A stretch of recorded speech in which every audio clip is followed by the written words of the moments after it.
Edu-Magicians, welcome to the Edu-Magic Podcast with your host, Dr. Sam Fessich. Dr. Sam is a professor of education, author of Edu-Magic, and a pumpkin spice latte fan. This podcast is designed for pre-service teachers. Remember, friends, teaching doesn't begin at graduation, but during that first class at 8 a.m. Let's get this party started. I'm Matthew Woods, host of Leading Out of the Woods, a part of the Education Podcast Network, just like the show you are listening to now. Shows on the network are individually owned, and opinions expressed may not reflect others. Find other interesting education podcasts at edupodcastnetwork.com. Hello, friends, and welcome back to another episode of the Edu-Magic Podcast. My name is Dr. Sam Fessich, and today I'm joined by an amazing colleague. Her name is Dr. Sumreen Asim, and we're going to be talking today about the importance of STEM education, and specifically STEM in the online learning environment. Dr. Asim, welcome to the show. Thank you so much. I'm so excited to join you today, Sam. I'm excited to have you here. Funny story, friends. Dr. Sim and I have been Twitter pals for a while, and then we met at ISTE 2018, 2019, I think, whichever one was in Philly. And we just saw each other like, oh my gosh, and we had that big hug, and it was just so great. I just love working with you. So thank you so much for being on the show. Thank you so much for having me. It was wonderful seeing you at ISTE. Yes. Back when we could do things together, right? Right. So, Dr. Sim, before we jump into STEM and teaching online, can you share about your teaching story? What brought you into education and what's your current role?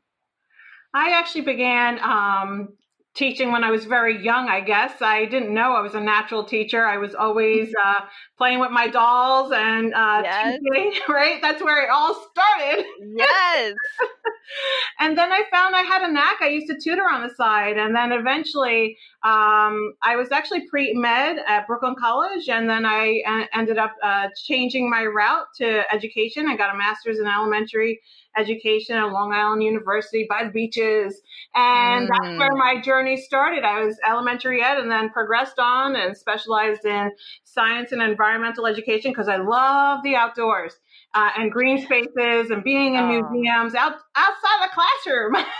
Yes, those informal learning spaces. Right, more fun for me. So I enjoyed that. And then finally I took a hiatus past 9/11. For my first year, I was actually in private school teaching pre-K, then moved to fourth grade, and then I ended up going to public school, and then I did K-5 science, and then I had to take a hiatus for my young kiddos because I made a promise to my spouse that I would take a hiatus when they're home and they're young. Sure. For a couple of years, and then I did a couple of years teaching with the University of Phoenix online. And then finally, I volunteered enough for Sunday school and other programs that one of my friends said, you should really pursue your doctorate. I'm like, I have 2 master's degrees. Why do I have a doctorate? She's like, no, I really think you have more to give to this universe. So, when my youngest was 8 months old, I started my doctoral program, taking one course at a time. And I never looked back. It was so amazing. God's grace and being supported with so many wonderful professors. Just one thing to the next. So I've been blissful.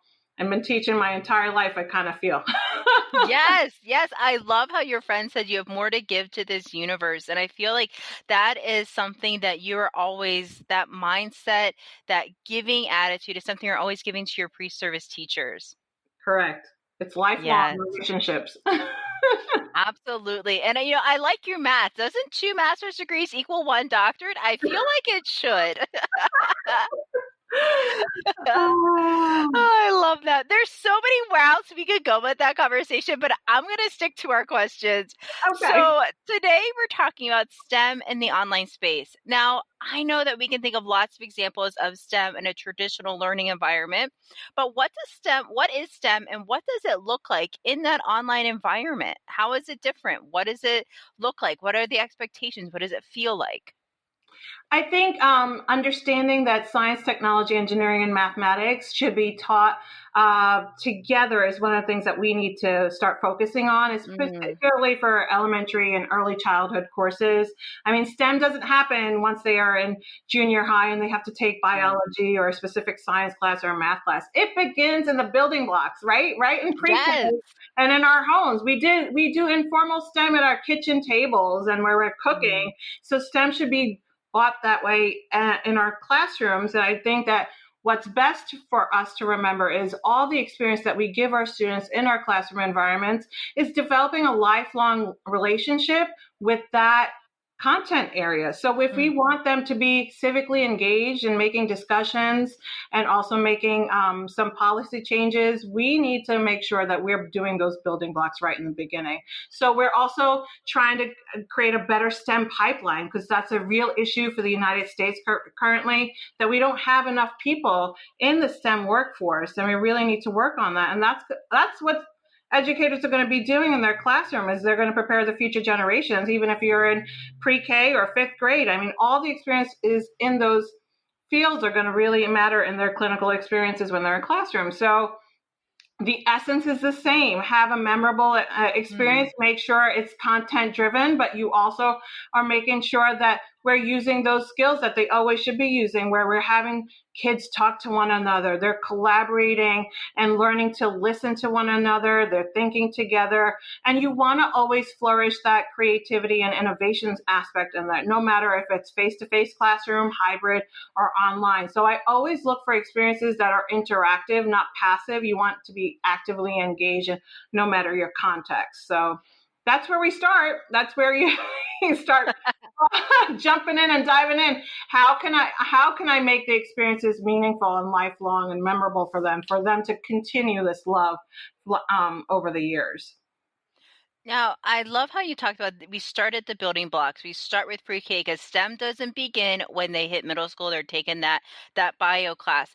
What are some practical strategies that we can use, that our future teachers can use, to incorporate this STEM mindset, even if we're not in in a middle school class, but we want to have this type of learning atmosphere, this trial and error, this collaboration, communication, critical thinking, all of those things that are incorporated with STEM. How can we start doing that as future teachers in a student teaching placement, or maybe even in a block or in a field? I think it's important for our future teachers to remember they have to talk to their clinical educators and understand the climate and the culture of the building and the classroom, and not to forget the standards whatsoever, right? Because we have so many standards to abide by in those content areas. Fortunately, I work in Indiana, and for science, they have science, computer science, and engineering, and the process skills all embedded within that science standard. So I always tell them, look at your standards first, because we want to progress and make sure we're meeting those goals. But when you talk about aligning the activities, you always have to keep in mind those learning outcomes, and then making sure that science is always engaging. You want to have those hands-on experiences online as well as in your classroom. So it's not different in essence what you want them to take away in a engaging activity. In math, we also call that, using manipulatives. We're doing the same thing in any context when you're teaching STEM across the board. And sometimes when you're teaching STEM, you're highlighting the science part, or you might be highlighting the engineering process skills, or even the mathematics with data collection. I think one of my highlighted lessons that our students love is the glitter germs experiment, where we all have lotion and we put glitter on, and face to face, we would always shake each other's hands, and we would say, okay, so everyone had different colors. So who had the green? And I would always make green my special color. And the green used to represent, back a couple of years ago, it used to be, the flu. Right now it's the coronavirus. I would always change it. So that is mimicked online this semester for my students. Instead of, having them shake hands, because you can't do that virtually. I'm like, what am I going to do? Because this is my beloved lesson that everyone likes to replicate in their field experiences. So I decided, all right, so everyone's going to get lotion and they're going to get glitter. And I want you to have 10 things in front of you, and then you can see how that glitter is transposing onto your pen, into your mug, onto your laptop. So that's important. How do we get rid of this? Now we don't want this glitter all over our stuff, right? How do we keep safe? So that conversation about this is an issue at hand. We have these germs. Now, how can I mitigate it? How can I take these away? And they're very creative. Oh, you can't just use paper towels. No. And surprisingly enough, a lot of people cannot get those germs off, those glitter germs off with antibacterial lotion, and I'm like, oh, that Bed Bath and Body Works stuff is not working. So what is the alternative, right? It may smell good, but it may not work. So we come up with creative answers, just rubbing the glitter on our pants while we're standing here, or we can get napkins. And some of them will say we could just use running water. But after we collect our data individually, because I send out my students online, I'm like, you have multiple ways to get rid of it. And like 2 or 3 of them will do it the same way. And then we come back and they say, the best way to get rid of it is looking at our data. And they all say, well, we have to use soap, water, and paper towels collaboratively. That baby wipes didn't work. The antibacterial lotion didn't work. So I'm actually, even when I'm teaching online, I'm physically getting them out of that space.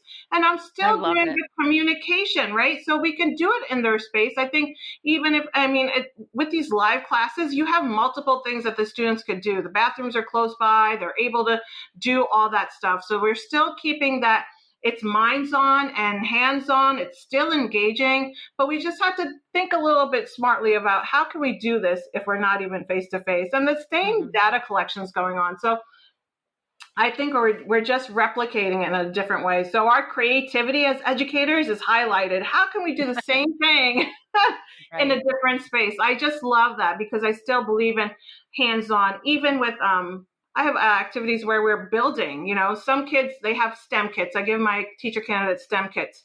They're still building with, favor boxes. I'm like, how tall of a building can you create? Or they have popsicles, or they have straws, and they just simple things like, tape and straws. How, design the structure and then build it. How do you feel as an engineer?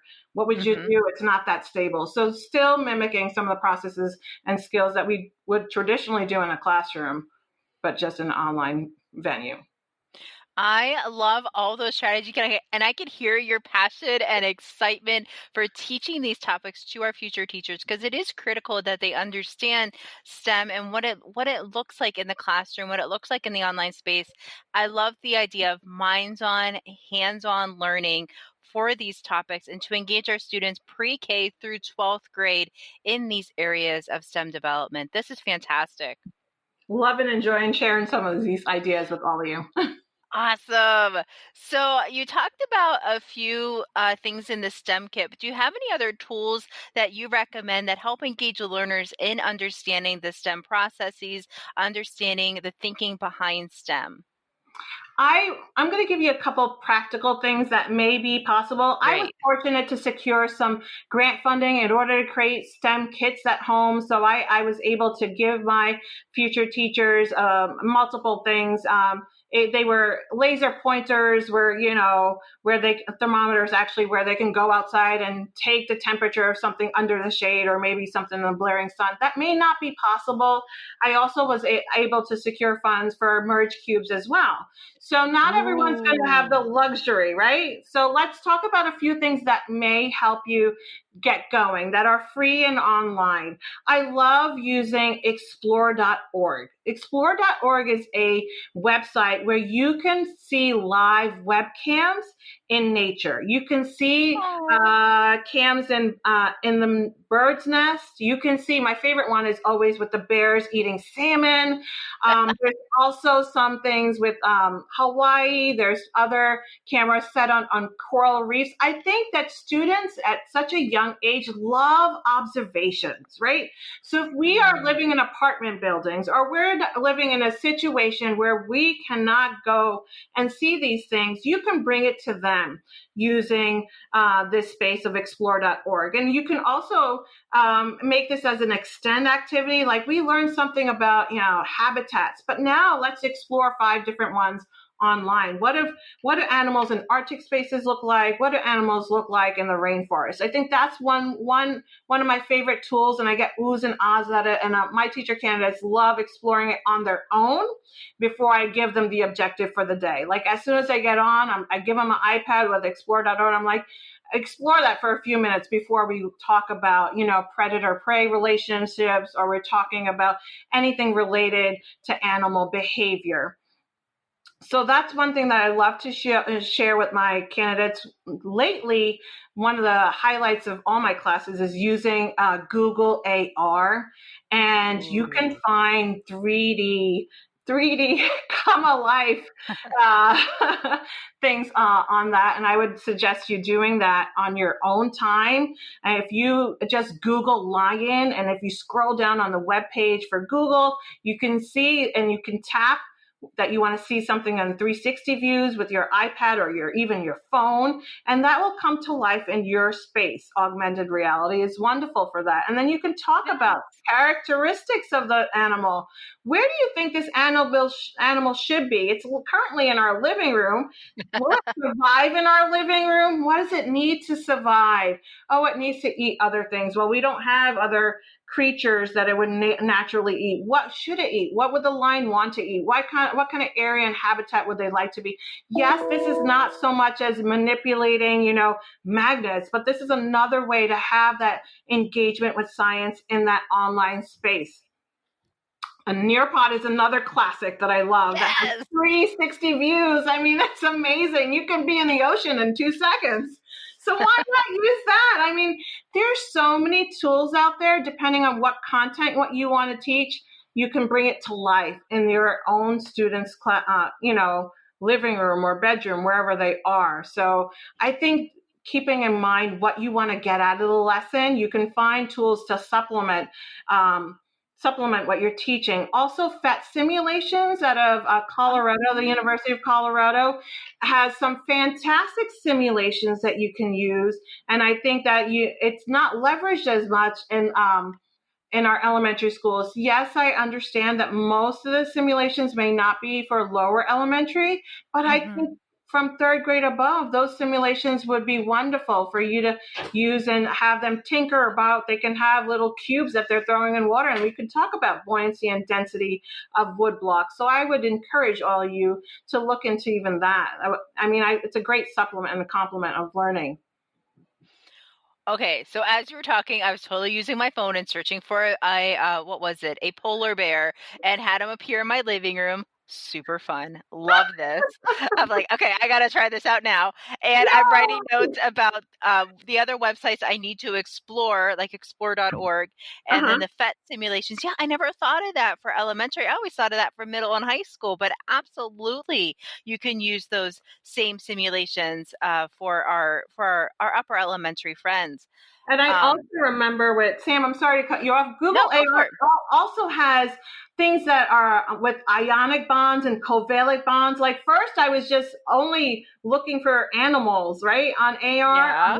But no, they have stuff for bonds as well. I would really encourage you, if you want to even know more about it, I can give you a laundry list of things you can find on there. Free. I love it. It's free. Yes, and as teachers, we specialize in free sometimes. Sometimes we just got to. And then your mention about Nearpod, I love it. You're like, and we can be at the beach in 2 seconds. Absolutely, we can. We can really bring that learning to our students. These are fantastic resources. I love geeking out with you. This is so fun. So let's think about our student teachers or our field students, block students that are going out into classrooms, whether it's a hybrid space, a virtual space, or a traditional learning space. What advice do you have for them to get started? We looked at our objectives. We looked at our standards. We want to start having minds-on, hands-on learning, like you say. What are some ways that we can get started in starting to create some of these activities for our students that really get their minds engaged and their hands engaged in learning?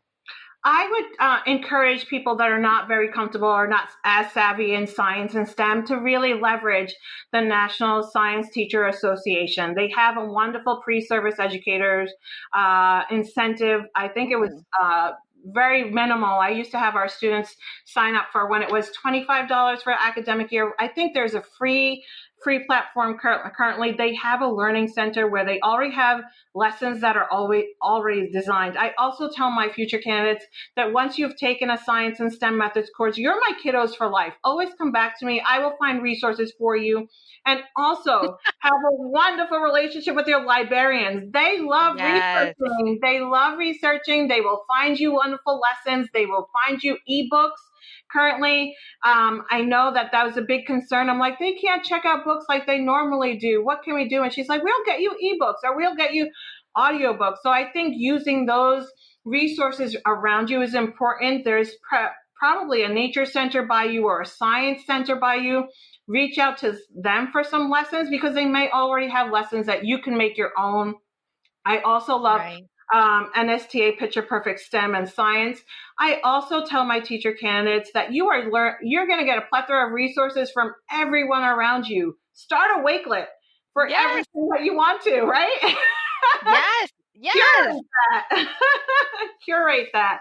And I also think having something like Mystery Skype is wonderful, where you can have people from STEM careers Zoom in with you, or you can use something called Nepris. Nepris is out of Texas, and they also have amazing scientists on there. They already have some pre-recorded things that you can look at their library for free, but you can also beckon on some Imagineer from Disney can be online with you and telling them about their career. Or you can have someone who is exploring bats in a cave sharing that. I think it's so wonderful to have people in positions in STEM careers to be part of your classroom, and it comes to life. I always love story time from space as well, because we can see real astronauts reading a wonderful book in their context where they really are doing their job and their work. And we could talk about that. So they're not on planet Earth. How do you know their hair is flying, or, you can figure out there's no gravity where there are.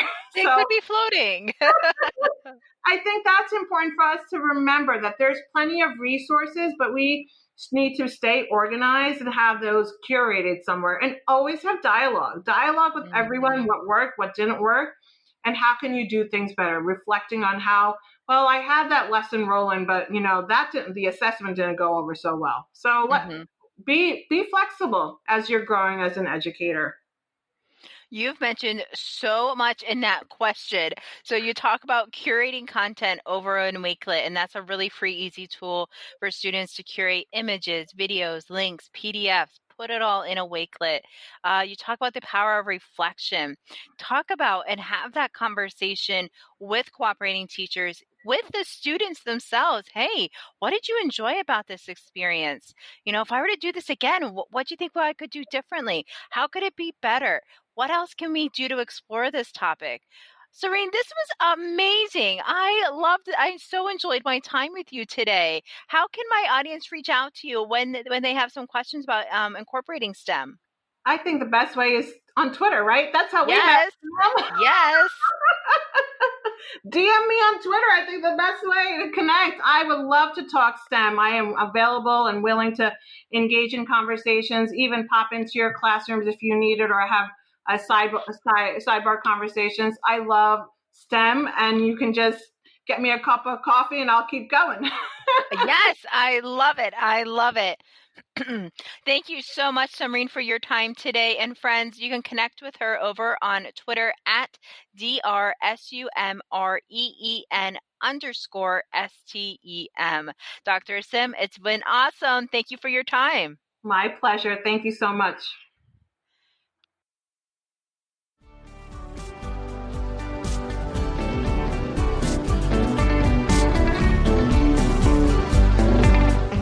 There you have it, EduMagicians. If you enjoyed this episode, please subscribe and share it with your friends. For more EduMagic, check out sfessage.com and follow Dr. Sam on Twitter and Instagram at sfessage. Until next time, you have the EduMagic within you.